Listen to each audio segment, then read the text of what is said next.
అందరికీ నమస్కారం. తన్వి చెప్పే కథలకు స్వాగతం. ఈరోజే మొదటిసారిగా మా ఛానల్ చూస్తున్నట్లయితే ప్లీజ్ లైక్ చేయండి, షేర్ చేయండి, సబ్స్క్రైబ్ చేసి మమ్మల్ని సపోర్ట్ చేయండి. ఈరోజు పాల్గొన మాసంలోని గురువారం. ఈ గురువారం రోజున సాయిబాబాకు సంబంధించిన ఈ వ్రతం గురించి తెలుసుకొని మనం బాబా యొక్క అనుగ్రహం పొందుదాం. ఆ వ్రతం ఏమనగా నవగురువారాల సాయి వ్రతం. నవగురువార సాయిబాబా వ్రత ఆచరణ నియమాలు. ఏ భక్తుడైనా స్త్రీ పురుష భేదం లేకుండా ఈ వ్రతంను ఆచరించవచ్చును. ఏ కులము వారైనా సరే, ఏ మతము వారైనా సరే ఈ వ్రతమును ఆచరించవచ్చును. ఈ వ్రతమును సంపూర్ణ ఆత్మవిశ్వాసంతో మరియు అత్యంత భక్తితోనూ ఆచరించినచో మహత్వపూరితమైన ఫలమును ప్రాప్తించును. ప్రార్థనలు ఫలించాలంటే, కోరికలు తీరాలంటే భక్తిపూర్వకంగా సాయి భగవాన్ని ప్రార్థించి గురువారం రోజున ఈ వ్రతంను ప్రారంభించాలి. ఉదయం సమయమైనను సాయంత్ర సమయమైనను ఈ పూజలు ఆచరించవచ్చును. ఒక పలకను సింహాసనముగా అమర్చి ఒక వస్త్రమును దానిపై పరిచి దానిపై సాయినాథుని పటము గాని విగ్రహము గాని ప్రతిష్ఠించి సాయినాథుని నుదుటిపై చందనం మరియు తిలకం దిద్దాలి. పూలమాలను గాని పసుపు పుష్పములు గాని సాయినాథునికి సమర్పించాలి. దీపస్తంభంలో సాయి జ్యోతిని వెలిగించి సాంబ్రాణి అగరధూపమును సమర్పించాలి. పవిత్ర ఆహార రూపంలో ఉన్న చక్కెర గాని మిఠాయి గాని ఫలములు గాని నైవేద్యంగా సమర్పించాలి. వ్రతంలో కూర్చున్న వారికి పవిత్ర ప్రసాదమును సమంగా పంచి భుజించాలి. పాలు గాని కాఫీ గాని టీ గాని లేక మిఠాయిలను గాని ఫలములను గాని ఆహారంగా సేవించో లేక వ్రతంను ఆచరించు భక్తుడు ఒకే పూట ఆహారం సేవించి గాని వ్రతంను ఆచరించాలి. ఆకలి కడుపుతోనూ లేదా పూర్తి ఉపవాసంతోనూ ఈ వ్రతంను ఆచరించరాదు. వీలైనచో 9 గురువారములు సాయి మందిరానికి వెళ్ళి ప్రార్థించాలి. సాయిబాబా మందిరంలో దగ్గరలో లేని పక్షంలో గృహంలోనే అత్యంత భక్తితో పూజను ఆచరించాలి. భక్తులు వేరే గ్రామానికి వెళ్ళిన సమయంలో కూడా ఈ వ్రతంను కొనసాగించవచ్చును. ఈ 9 గురువారములు స్త్రీలు మైలపడితే లేక మరో కారణం చేత గాని పూజలను ఆచరించినచో ఆ గురువారం వదిలివేయచ్చును. ఈ వదిలివేయబడిన గురువారం లెక్కించరాదు. మరియు రాబో గురువారం ఈ పూజను ఆచరించి 9 గురువారములు పూర్తి చేయాలి. కోకిల అను సాధువైన స్త్రీ తన భర్త మహేష్తో ఒక నగరంలో నివసిస్తుండేది. పరస్పర ప్రేమానురాగాలతో అన్యోన్యంగా వారు సంసారం సాగిస్తున్నారు. కానీ మహేష్ది దెబ్బలాడే స్వభావం మరియు అతని మాటలతో భాషలో సభ్యతను హద్దులే ఉండేవి కావు. ఇరుగు పొరుగు వాళ్లకు మహేష్ స్వభావం చాలా ఇబ్బందికరంగా ఉండేది. కానీ కోకిల చాలా శాంత స్వభావురాలైన భక్తురాలు. అపారమైన విశ్వాసంతో ఆమె సహనంతో అన్ని కష్టాలు సహిస్తూ వస్తుండేది. కాలక్రమంగా ఆమె భర్త యొక్క వ్యాపారం దెబ్బతినగా సంసారం సాగడమే కష్టంగా ఉండేది.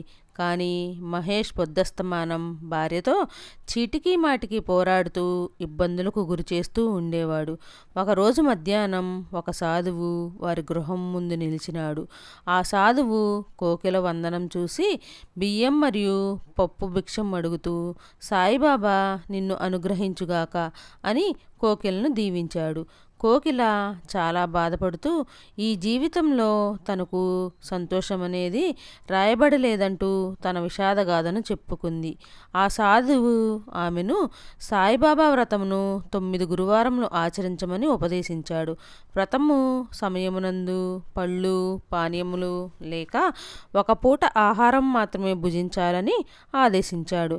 సాధ్యమైతే సాయిబాబా మందిరానికి వెళ్ళి ప్రార్థించాలని లేదా గృహంలో సాయి పూజను ఆచరించి 9 గురువారాలు తన శక్తి సామర్థ్యాలకు అనుగుణంగా నిర్దేశించబడిన నియమాలను అనుసరించి బీదలకు అన్నదానం గావించి 5 మందికి లేక 11 మందికి శ్రీ సాయి వ్రత పుస్తకాలను ఉచితంగా ఇవ్వాలని, ఈ వ్రత ఆచరణ వలన చాలా పూరితమైనదని మరియు కలియుగానికి చాలా యుక్తమైనది.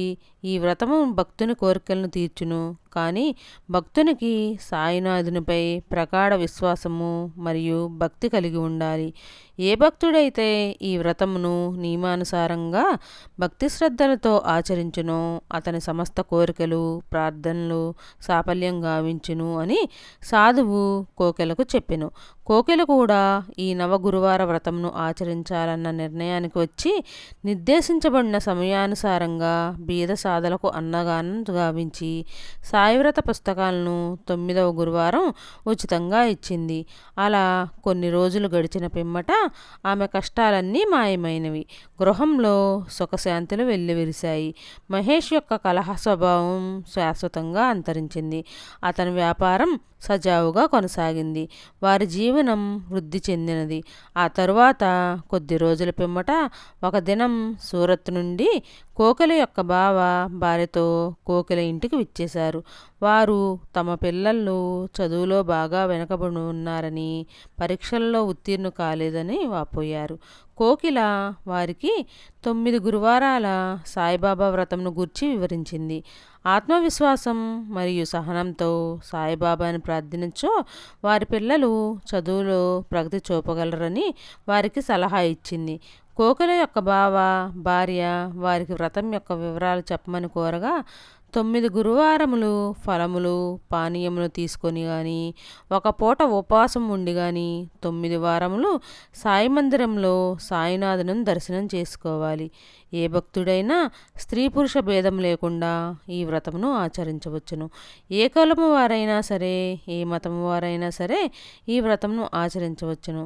ఈ వ్రతము సంపూర్ణ ఆత్మవిశ్వాసంతో మరియు అత్యంత భక్తి శ్రద్ధలతో ఆచరించినచో మహత్పూరితమైన ఫలము ప్రాప్తించును. ప్రార్థనలు ఫలించాలంటే, కోరికలు తీరాలంటే భక్తిపూరితముగా సాయి భగవాన్ని ప్రార్థించి గురువారం రోజున ఈ వ్రతంను ప్రారంభించాలి. ఉదయం సమయమైనా సాయంత్రం సమయమైనా ఈ పూజలు ఆచరించవచ్చును. అలా కోకిల సాయిబాబా యొక్క 9 గురువారాల వ్రతం గురించి వారికి వివరించింది. కొన్ని దినముల తర్వాత సూరత్లో ఉన్న అక్కాబావల నుండి కోకిలకు ఉత్తరం వచ్చింది. వారి పిల్లలు సాయి వ్రతం ప్రారంభించారని, ఇప్పుడు పిల్లలు బాగా చదువుకుంటున్నారని, తాము సహితం ఈ 9 గురువారముల వ్రతం ఆచరించి సాయి వ్రతం పుస్తకాలను ఉచితంగా పంచామని వ్రాశారు. స్నేహితురాలు ఈ వ్రతం ఆచరించడం ద్వారా ఆమె కుమార్తె ఒక చక్కని అబ్బాయితో వివాహం నిశ్చయమైందని, పక్కింటి ఆమె నగల పెట్టె కనపడకపోగా వారు కూడా సాయి వ్రతం ఆచరించిన 2 నెలలకు పోగొట్టుకున్న నగల పెట్టెను ఎవరో ఆగంతకుడు వారికి తిరిగి పంపాడని ఆ ఉత్తరం ద్వారా తెలియజేసింది. ఇంత అద్భుతమైన అనుభవాలను ఉత్తరం ద్వారా తెలుసుకున్న కోకిల భగవాన్ శక్తిని సాయివ్రత మహిమను తెలుసుకుంది. దీంతో ఆమెకు సాయినాథుని మీద ఉన్న భక్తి మరీ ప్రగాఢమైంది.